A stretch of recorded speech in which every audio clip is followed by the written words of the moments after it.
question if I'm Jerry Jones to Mike, or my question if I'm just Jerry to the decision makers, the others.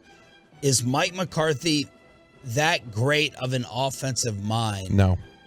There we go. We can stop. That he's the guy I can trust to elevate Dak, and it's worth now sacrificing a little bit of game day management to have Mike McCarthy call the plays, even though Brian Broaddus believes Great job, Mike. That Mike McCarthy does not want to call the plays.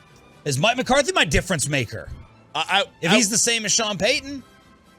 I mean, I don't think either one of them would be a difference maker. I mean, that's just my own personal philosophy is, the quarterback is he's the guy. But the quarterback has to get coaching from somewhere. Oh, I agree. He's got to get coaching from somewhere, but it has to make a tiny bit of somewhat. Like I said yesterday to Bassick, I think bad coaching hurts you way more than good coaching helps you. I don't necessarily disagree with that.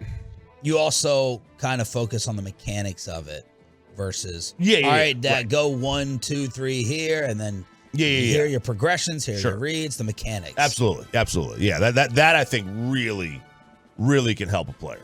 But look, I mean, I would much rather have a coach not be the play caller. Let him sit there and worry about the game. Did we feel okay? I know we're a week past, but I was worried that we didn't have any regular season examples of Mike McCarthy's game management, and then we got hit with a few different things against the 49ers.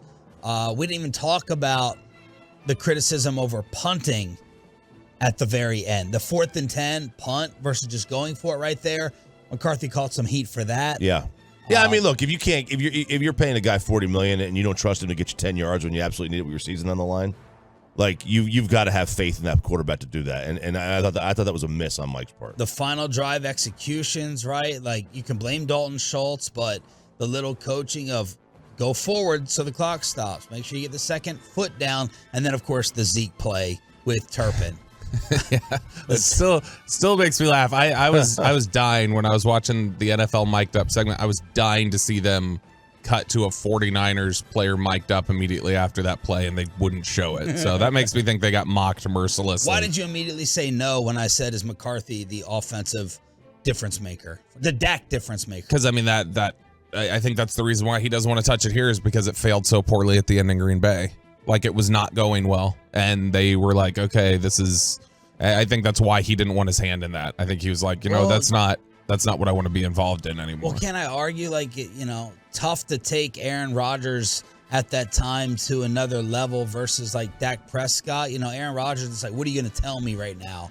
And I mean, it's one of those things where I think the lasting image around the league of McCarthy as a play caller was that shot Fox Scott of Aaron Rodgers looking to the sideline. You remember him going, dumb effing call, over and over again. And McCarthy's just kind of like sitting there staring and looking at it. And I think that's the lasting image. And I know Aaron's difficult to deal with, but and he does it to a lot of people. But he hasn't done it since Mike left. Wait a second. He has not done that to LaFleur the same way. There's not been one of these the field goal decision. Yeah. He went on Pat McAfee's show and killed him for the field goal decision. He does, but I'm talking about we haven't seen these there's images are very powerful. Like, we've talked about this recently with a variety of topics. Like, there's a difference between here are the details of a story versus here's a picture of another story that's maybe not as bad as this one, but everybody reacts more viscerally to this one. And I think that's the thing, is that it's just like a lasting image of here you are getting shown up by your quarterback and you just stood there and took it. And but you remember that. I said the league remembers it. I'm not talking about fans. I think NFL people remember it. But what does that have to do with Mike being the play caller here? Is that's a lasting image of the type of play caller he was, and the type of just didn't even stand up to the quarterback there on that call. Babe Laufenberg asked Mike McCarthy the common denominator. He's been around Montana, Favre, and Aaron Rodgers. He said, quote, "It's how they play 2-minute offense. It's almost something they live for."